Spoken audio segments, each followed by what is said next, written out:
అందరికీ నమస్కారం అండి. శైలజ వినిపించే కథల ఛానల్కు స్వాగతం.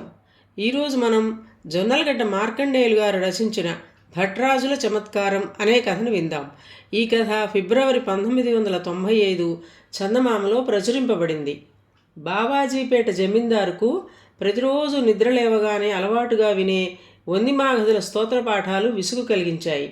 ఆయన తన దీవానుని పిలిచి ఈ భట్రాజుల విప్ర వినోదుల గారడి నాటకాలు, తోలుబొమ్మలు ప్రదర్శించేవాళ్ళు ఒట్టి సోమరిపోతులు.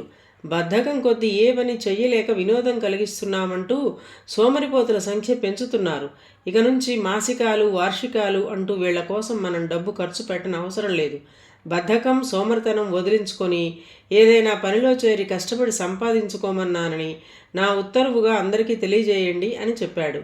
దివాను చిన్నగా నవ్వి, ప్రభు, ఇష్టమున్నా లేకపోయినా పాలించే ప్రభు క్షేమం కోరి నేను చెప్పే మాటలను కొట్టిపారేయకండి. వినోదం అన్నది జనజీవనంలో భాగం. మనకు నచ్చిన రోజున కళాకారులను సోమరిపోతులు అనడం మంచి పద్ధతి కాదు. దేశ సౌభాగ్యం కోసం మనిషి కష్టపడి పనిచేయటం ఎంత అవసరమో మానసిక ఉల్లాసానికి ఈ కళాకారులు అంతే అవసరం. వాళ్లకు మీరిచ్చే బహుమానాలను, వార్షికాలను గురించి మరొకసారి ఆలోచించండి అన్నాడు వినయంగా. జమీందారు విసుగుపడుతూ దివాను కేసి చూసి, రాజ్యం వీరభోజ్యం అన్నారు. అందుచేత రాజ్యరక్షణకు, అభివృద్ధికి వీరులైన వాళ్ళను ప్రోత్సహించాలి. కష్టే ఫలే అన్నారు. కష్టపడినప్పుడే ధనం సంపాదించగలరు. అందుచేత కష్టపడి పనిచేసే వాళ్ళను ప్రోత్సహించి జమీందారి ఆర్థిక పరిస్థితిని ఇనుమడింపజేయాలి.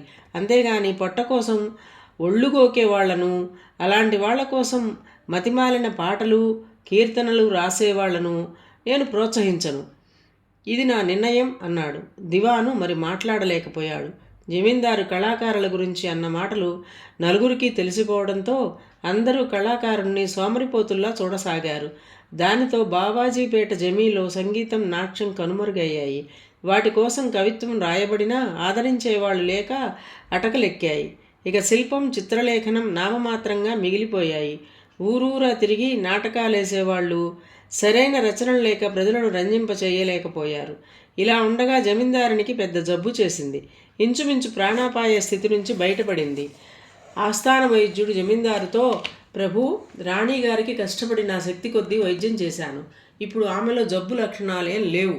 ఆమెను అనుక్షణం కనిపెట్టుకొని ఉండి ఉల్లాసం కలిగించగల వాళ్ళను ఏర్పాటు చేయండి. సంతోషం సగం బలం అన్నారు కదా.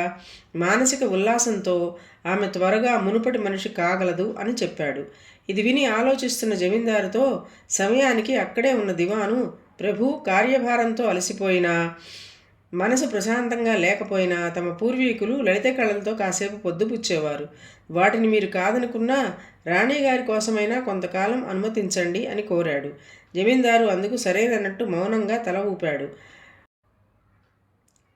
కొద్ది రోజుల్లోనే దివాణం కళాకారులతో కళకళలాడింది. మొదట నీరసంగా అనిపించిన 2 రోజులు గడిచేసరికి జమీందారిని కళా ప్రదర్శనలు చూడకుండా ఉండలేని స్థితికి చేరుకున్నది. భార్యతో పాటు జమీందారు కూడా ఆ ప్రదర్శనలు చూస్తూ జీవితంలో వినోదం కూడా ముఖ్యమే అనుకోసాగాడు. 3వ రోజున జమీందారు భార్య ఉల్లాసంగా ఉన్నది. ఇంతలో అక్కడికి 2 భట్రాజులు వచ్చారు. జమీందారు వాళ్ళను చూసి ముఖం చిట్లించాడు. అయినా వాళ్ళు జమీందారును తమ పొగడ్తలతో ఆకాశానికి ఎత్తేశారు. చివరిగా ఒకడు రెండోవాడితో, తండ్రి కొడుకులిద్దరూ ఒక ఆమెకు చెరొక పిల్లవాడిని ఇచ్చారు.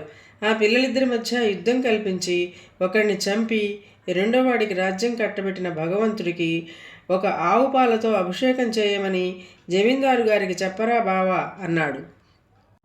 ఏ ఆవురా బావా అని అడిగాడు రెండోవాడు. ఇది విన్న జమీందారుకు చిర్రెత్తుకొచ్చింది.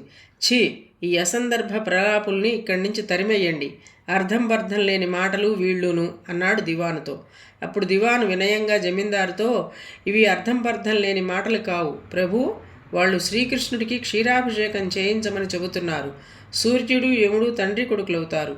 వాళ్ళు కుంతీదేవికి కర్ణుణ్ణి, ధర్మరాజును వరపుత్రులుగా ప్రసాదించారు. కురుక్షేత్ర యుద్ధంలో కృష్ణుడు ధర్మరాజుకు సహాయం చేసి కర్ణుణ్ణి చంపించాడు. ఆ కృష్ణుడికి ఆవు పాలతో అభిషేకం చేయించమని కోరుతున్నారు వాళ్ళు. అంతేకాదు, ఏ ఆవురా బావా అన్న వాక్యంలో 5 భాషలున్నాయి. ఏ అంటే మరాఠీ, ఆవు అంటే హిందీ, రా అంటే తెలుగు, బా అంటే కన్నడం, వా అంటే అరమం.